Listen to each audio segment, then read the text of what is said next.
Hello everybody. So today I will talk about calculus. The topic today is about integration. So now I will show you how to answer.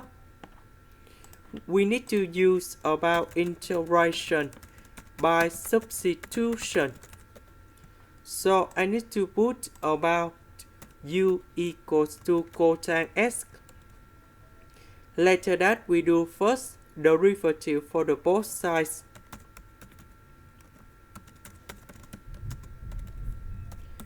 Because we don't have the negative sign in here, so I need to put the negative go to the left.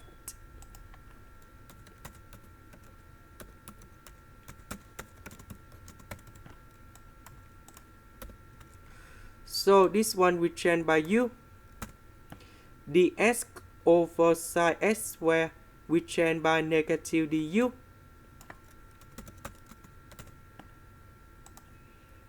The integration of cosine u, we have sine u and we put about c.